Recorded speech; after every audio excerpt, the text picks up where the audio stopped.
it makes so much sense. And when I think about Berkshire Hathaway and I think of Warren Buffett, I naturally think of my dad.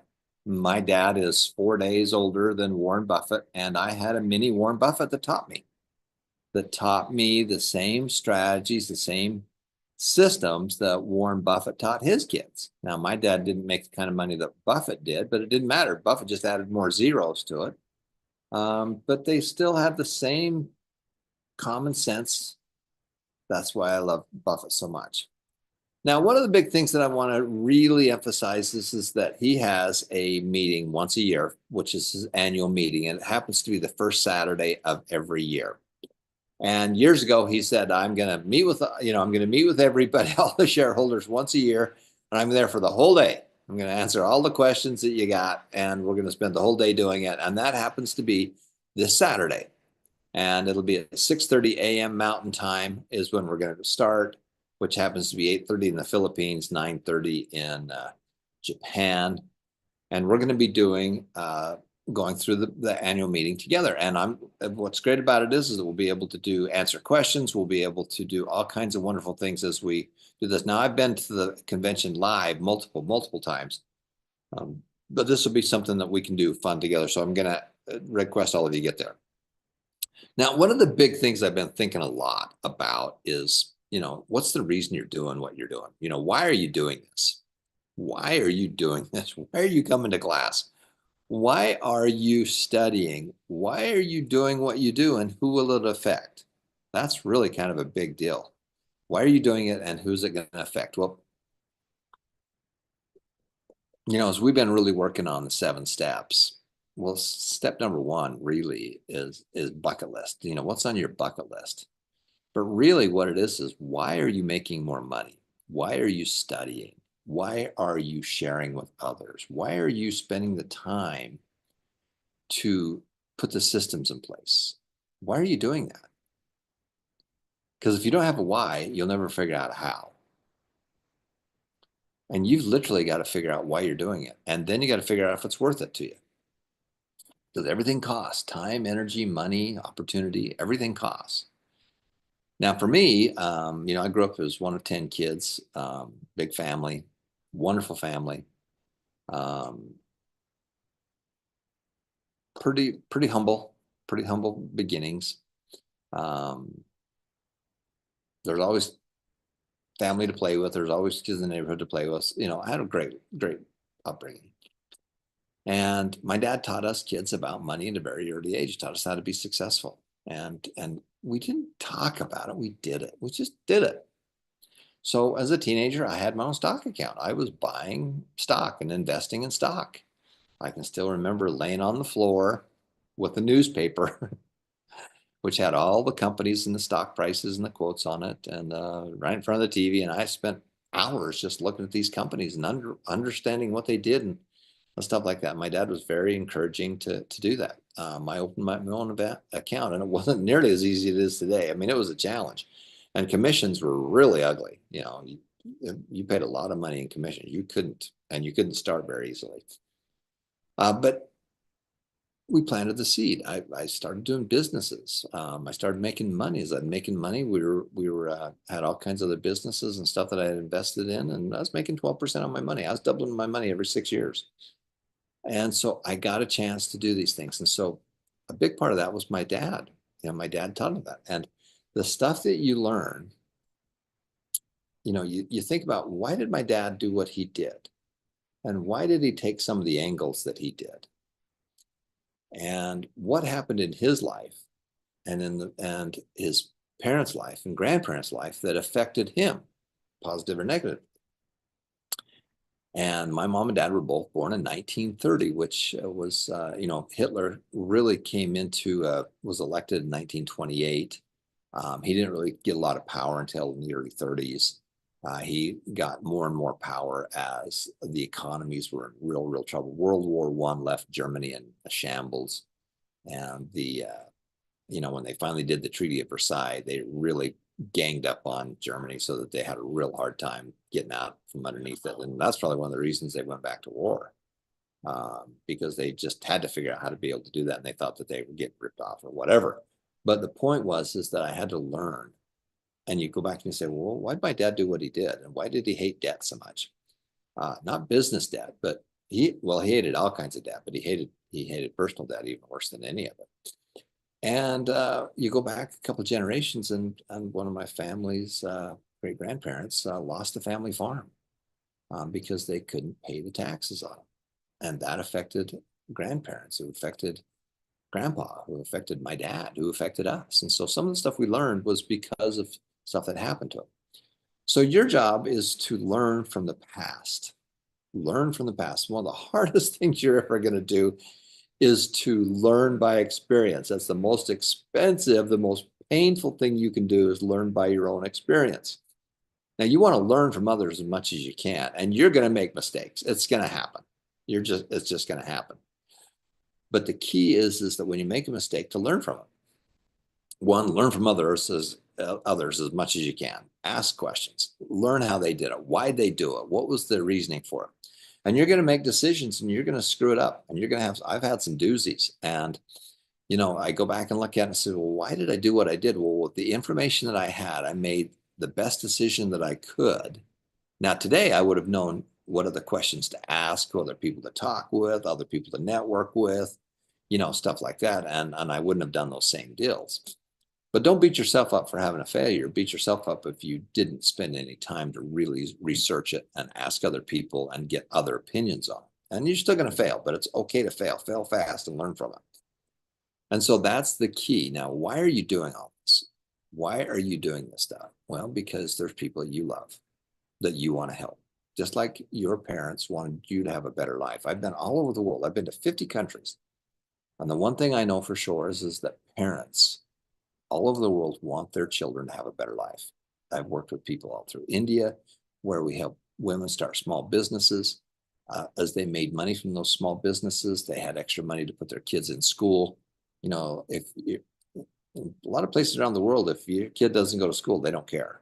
They don't come hunt you down, find you. They don't want you to come to school.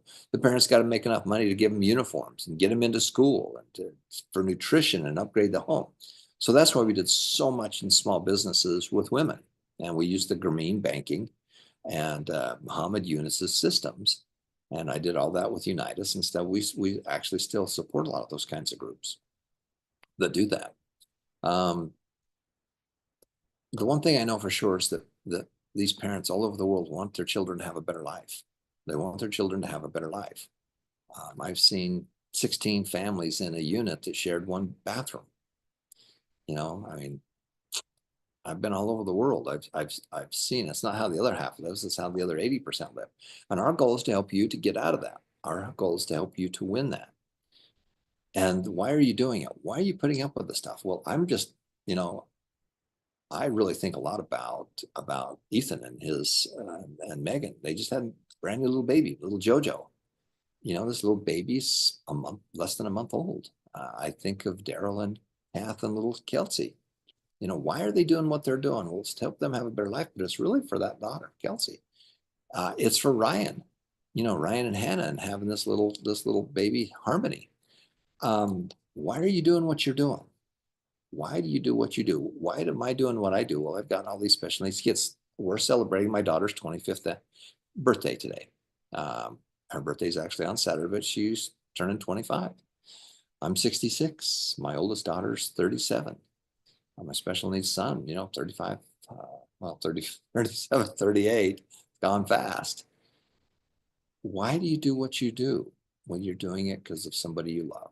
So when you're starting to study, well, why am I studying? Well, it's because I want my kids to have a better life. I want to have a better life, and I want my kids to have a better life. And if you're going to give your child one thing, money, knowledge, or a good experience with money, what are you going to give them? Well, you're going to give them a good experience, even a bad experience. If you can learn from it, try and make it not too bad, and just don't go throw the dice and do stupid stuff. Let's learn from it. Life's not a crapshoot. We can load the dice. We can improve our odds. And you're still going to lose, but the goal is to figure out how to win and how to increase the odds that we're going to win. And the reason that I like Berkshire so much, and the reason that when we talk about the 7 steps and we talk about step number 4, which is to automatically invest, well, there's 4 ways to invest. Now, the reason we start with investing is because you can start investing in 10 minutes from now. You can get an account open, you can fund it, and you can get started with it. And that's just one of the 7 things. Number 6 is probably the most important thing is you got to make more money. You got to make more money with your job. You got to make more money with your small business. You got to make more money with your large business and your real estate. Those are key for what you're going to do. But the reason I like step 4 so much with Berkshire is that number 1, you pick and choose, you lose. Now I've done some pretty heavy duty pick and choosing. I did tens of millions of dollars in trading, and I've done this multiple times. Thought I could figure it out, and the reality is that you don't want to spend your time picking and choosing. Now take 10% of your money and go pick and choose and have some fun with it. That's okay. And if you have a whole bunch of money and you're really good at it, then you could probably do that. But for the vast majority of people, you pick and choose, you lose. What you need to do is take that time and that energy and work on your businesses and make more money, and then automatically have other people doing it. The 500 biggest companies in America, they're global. And so they make money. Berkshire Hathaway, who are going to spend all day Saturday studying and going through deep, is about they own companies that make money. And when Warren Buffett passes away or he retires, it's not going to lose a beat. This Warren and Charlie built a company that built Berkshire Hathaway.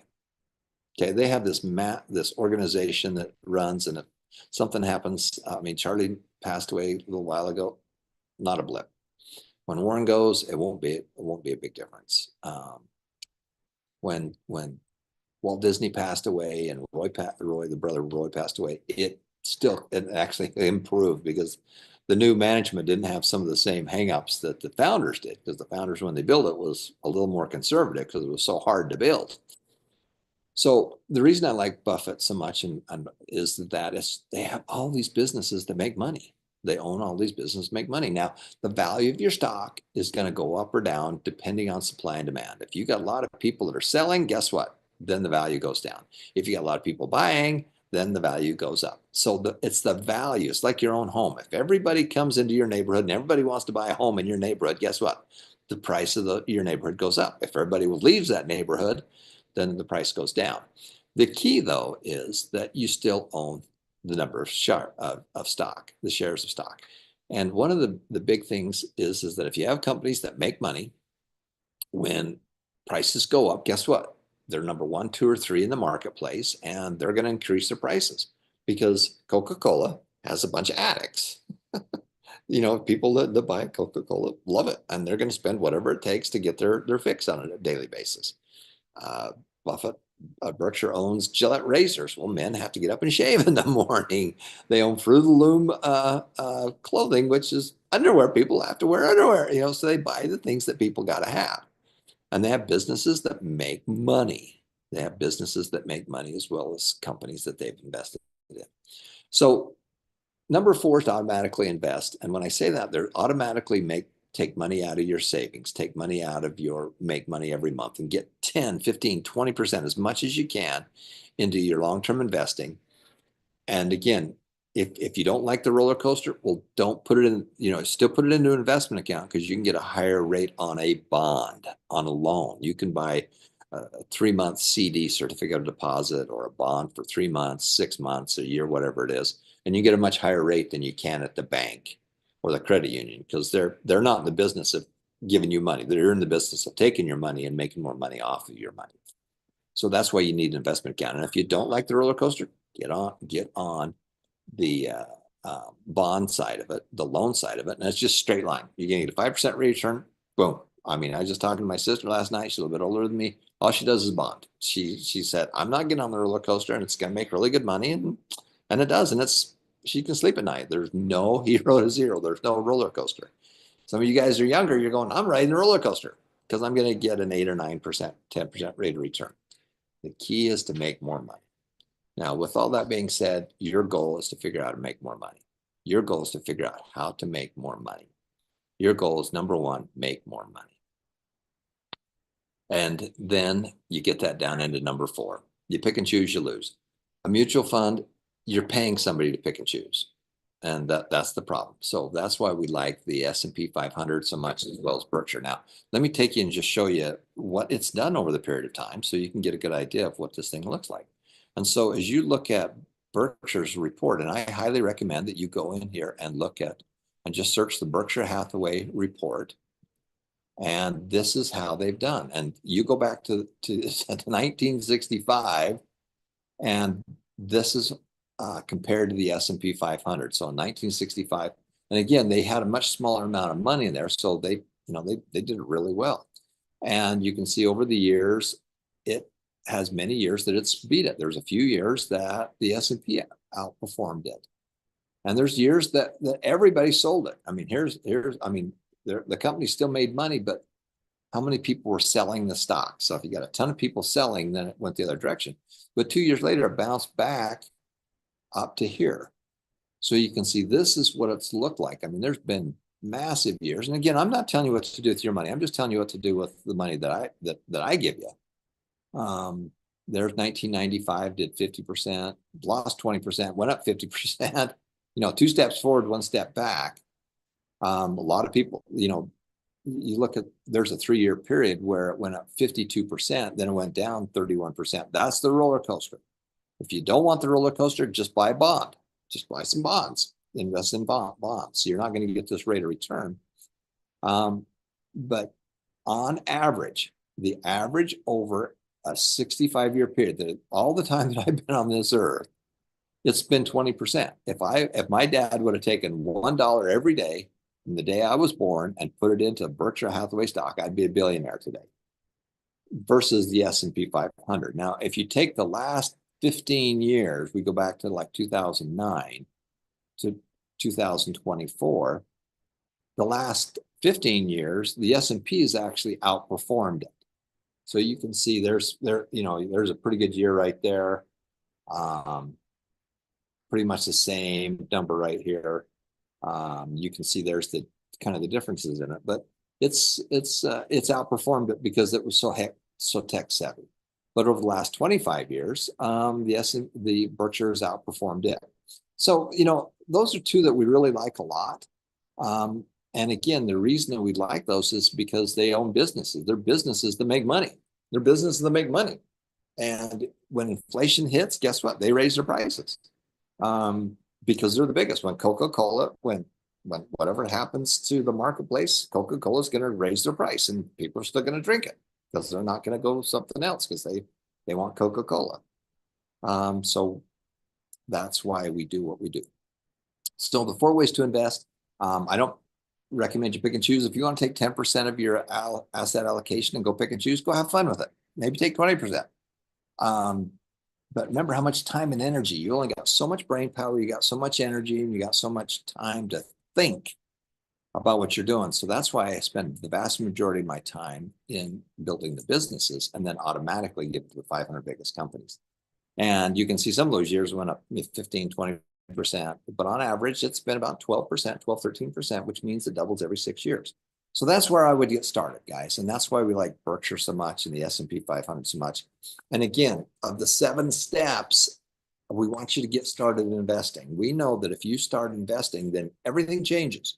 Your brain changes. Now you're an investor. You think differently. You're still on the roller coaster. If you want to get on the scooter, just put it in bonds. But if you want to ride the roller coaster, if there's 500 companies, the roller coasters, it's going to go like this. If you own one stock of one company, it can do this because everybody's buying, everybody's selling. And if you do crypto, and you do some of the crypto crap, the meme coins, that stuff moves 5, 6, 7, 8% a day, which is craziness. If you're going to do crypto, just take a third of it and put it in Bitcoin. Take a third of it and put it in Ethereum. Those are the two that are the Bitcoin's the biggest with the mostest, and there's a limited number of them, and it's adopted worldwide. Ethereum is the Microsoft DOS. It's the Microsoft software that a lot of these other coins run off of. So it's going to make money. And then the other one's just the Wild West. So take some and put it there if you want to. But if you got $100 or 100%, take 10% and pick and choose stock. Take 10% and put it into crypto. Divide that 10% into threes, and then take that remaining 80% and separate it between Berkshire and the S&P. And again, I'm not telling you what to do with your money. I'm just telling you what I would advise that you do. Now, once you get started, now you're in the game. You're playing. You're in the game. And your job now is to put as much money as you can in there. and ride the roller coaster and don't get out. When the roller coaster goes all the way around once and it comes back to the station, if you want to get out and go ride a different ride, then go ride a different ride. Just don't get out when it's at the top or running down when it's going running down crazy. So this Saturday, we're going to be on with Berkshire Hathaway. We're excited to have you here. We're excited to have you be part of what we're doing. And it's going to be very interactive, and we're going to spend quite a bit of time watching it and going through that. So that's the key. But the big thing is, why are you doing what you're doing? Every day when you go to work, why am I going to work? Well, I'm doing it because I want to have a better life. I'm going to work so that I can make extra money. And it's a game. Business is a game and games are fun. Life's a game and games are fun. Finance is a game and games are fun. Figure out how to play the game. Figure out how to increase the odds of winning and decrease the odds of losing. Doing real estate. We don't speculate in real estate. We do it as an investment. We know what it's going to cost us. We have a good idea of what it's going to bring in income. And the one key is predictability. How can you predict the future? You predict the future by studying the past. And you look at Berkshire that's been around for 65 years. Well, they are who they are. Disney is who they are for the most part. Berkshire is much more diversified than that, and they are who they are. So that's why we like what we do. Guys, the big piece for me, though, is why are you doing it?